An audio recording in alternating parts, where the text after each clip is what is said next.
সুপ্রিয় দর্শক, আজ হ্যালো মডেল স্টুডিওতে আমরা আমন্ত্রণ জানিয়েছি ট্যাক্স এআই অ্যাকাউন্টিং এর দুই স্বত্বাধিকারী যারা মডেলে সুপরিচিত অ্যাকাউন্টিং ব্যবসায়ী।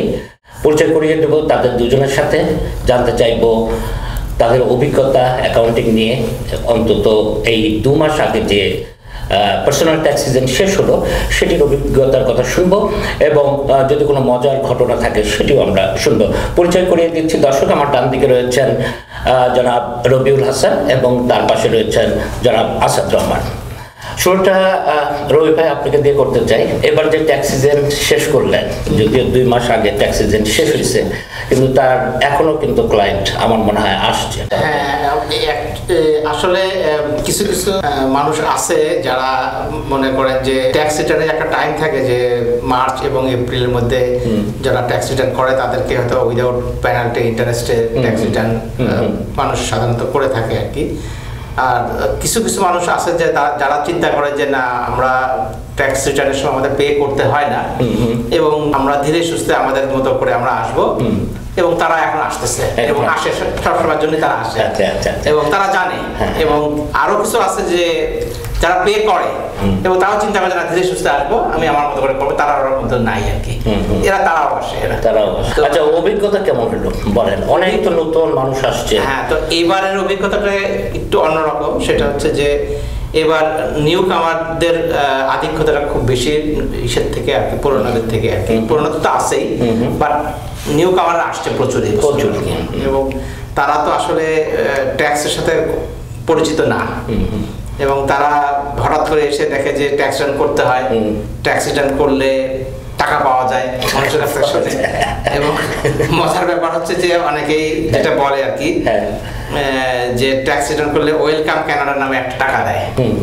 আসলে ওয়েলকাম কানাডা নামে তো ওইরকম কিছু নাই। আসলে হচ্ছে একটা জিএসটি টাকা প্রথমে এই দেশে আসলে শুরু হয় আর কি। জিএসটি কিউএসটি আগে ছিল, এখন যেটা হয়েছে সলিডারিটি ট্যাক্স।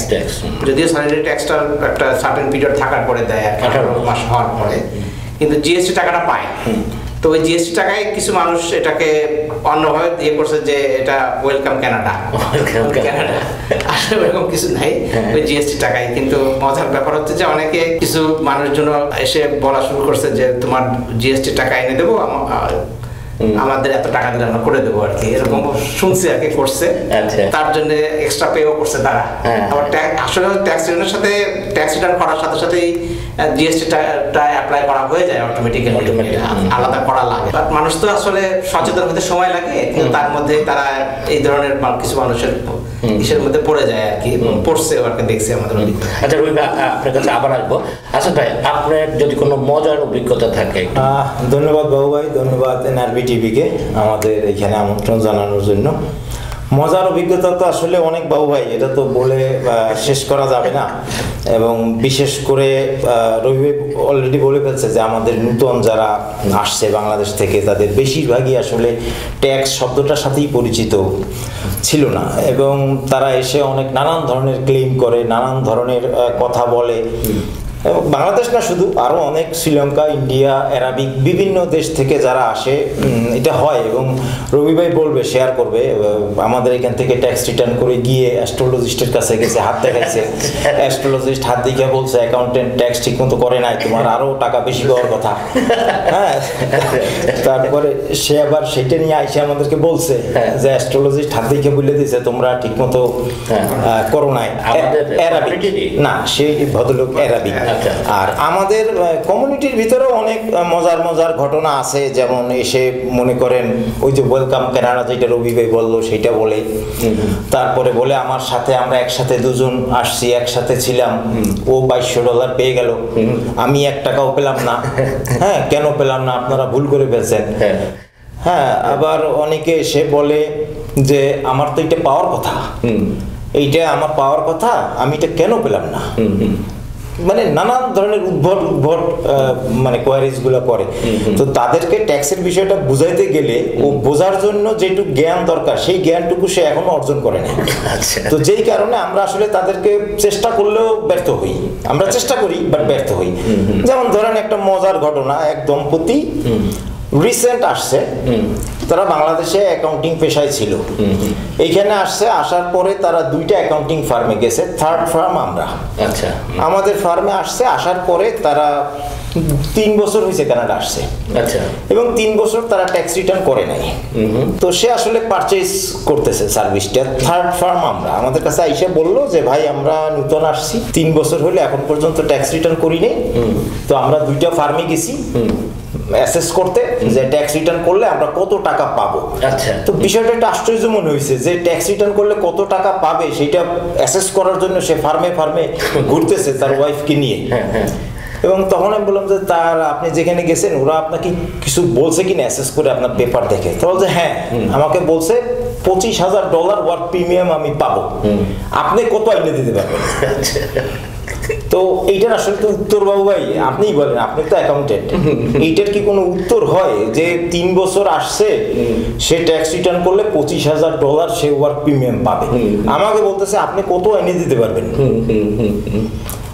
তো কি বলবো বলেন, বলার তো কিছু নাই। তারপর আবার সে বললো আমরা অ্যাকাউন্টেন্ট, বাংলাদেশে অ্যাকাউন্টিং করছি, এই সেই অনেক কথা বললো, আরো অনেকে রেফারেন্স দিল। তখন আমরা বুঝাইলাম তাকে যে ওয়ার্ক প্রিমিয়াম পাওয়ার আগে বুঝতে হবে যে ওয়ার্ক প্রিমিয়ামের এলিজিবিলিটিটা কি, আপনি কখন ওয়ার্ক প্রিমিয়াম পাওয়ার জন্য এলিজিবল হবেন সেইটা আগে বুঝতে হবে।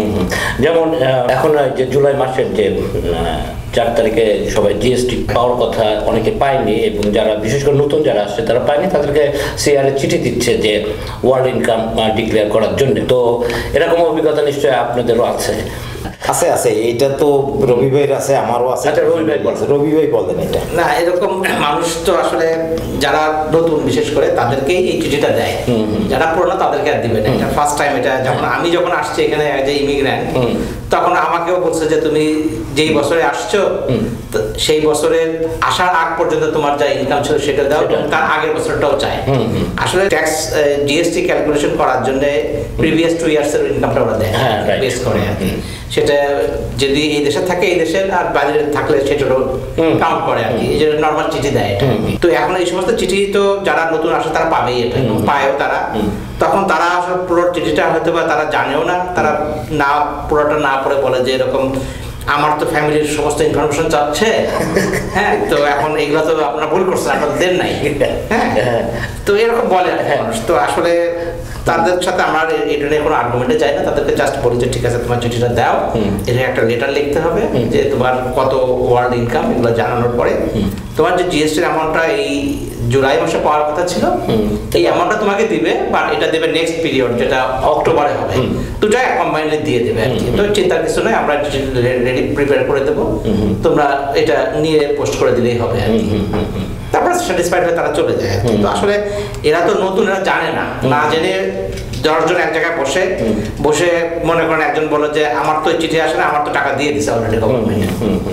তো এরকমও আমরা দেখছি যে যেরকম যে সে আসছে 2024-এ অন্য এক জায়গা থেকে হয়তো ট্যাক্স তারা করছে, তারা 2023-তে সে ছিল এরকম দেখাই দিছে, এবং তার বেসিসে তাকে হয়তো সে টাকা জিএসটি টাকা পেয়েও গেছে অলরেডি। তো এখন গভর্নমেন্টের হয় কি অনেক সময় এগুলো তো কম্পিউটার জেনারেটেড লেটার ইস্যু হয়, তো তারা তো তখন পরীক্ষা করে না যে কখন আসছে না আসছে, হয়তো পরে চিঠি দেবে তাকে ব্যাক করাতে বলবে, এটা হবে আর কি। বাট তারা তো জানে না। ঠিকই। আচ্ছা ভাই, আর কিছু? হ্যাঁ, আপনার যেমন ধরেন এই যে রবিবার সাথেই যদি আমি সাপ্লিমেন্ট করি যে এই যে চিঠিগুলো আসে, চিঠির ভাষা, সরকারের চিঠির ভাষা তো মানে নানান কিসিমের হয়। তো আর যে চিঠিটা নিয়ে আসে, যে কমপ্লেইন করে, ও কিন্তু চিঠিটা পড়তে পারে না। অনেক সময় ফ্রেঞ্চ ভাষায় চিঠি নিয়ে আসে, ও চিঠি পড়তে পারে না, ও বুঝে না, বা চিঠি পড়তে পারলেও সরকারের ভাষা বোঝা আমরাই মানে দীর্ঘদিন পড়তে পড়তে এখনো আমরা অনেক কিছু বুঝি না। তো আমরা মাঝে মাঝে হয়ে যাই। তো আমরা যেটা করি এখন যে এই ধরনের কমপ্লেইনগুলো নিয়ে যখন আসে, এ হয়েছে, অমুকের হয়েছে, এই হয়েছে, অমুক এইটা করছে, অমুকে সেটা করছে, তো আমরা চেষ্টা করি ওকে এখন ইদানিং আমাদের ক্লায়েন্টদেরকে আমরা বলি যে ভাই যে আপনাকে বলবে তার ফাইলটা সহ নিয়ে আমাদের কাছে আসবেন, তাইলে আমরা বলতে পারবো যে আসলে ঘটনাটা কোথায় ঘটছে। এবং বাবু ভাই এই স্ট্র্যাটেজিটা নেয়ার পরে আমরা 3টা কেস আপনার সফলভাবে আমরা ওরে দেখাইতে পারছি যে ও আসছে 2024-এ, কিন্তু ওরে ডিক্লেয়ার করে দিছে 2023-এ আসছে।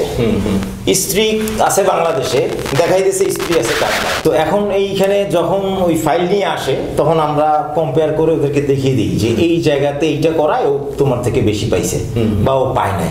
তো তখন ও রিলেট করে, ও বুঝতে পারে যে কোনো একটা গরমিল হয়েছে।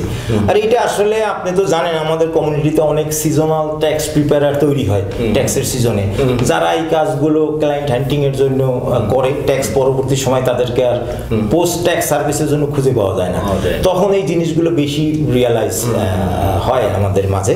তো আমরা আসলে দেখি যে এইসব কারণেও আমাদের এই প্রফেশনটাকে অনেকটা মানে ডাউন সাইজে নিয়ে যাওয়া হয়েছে। যেমন বাসা পাল্টাবে সেটাও আমাদের কাছে চলে আসে, এইটা আমাদের সাথে রিলেট করে না।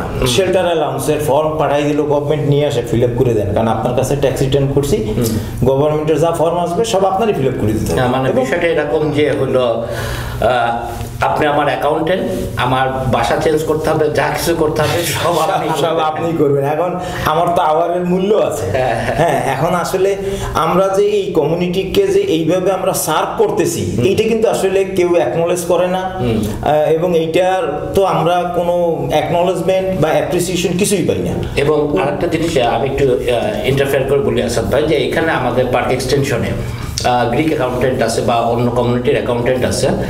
আমার ধারণা যে আমরা বাংলাদেশিরা মানে নিউ কামারদের প্রতি যতটুকু সদয় এবং যেভাবে ওদেরকে একেবারে নাম মাত্র একটা ফি নিয়ে করে দিচ্ছে, অন্য কমিউনিটির কেউ করে না।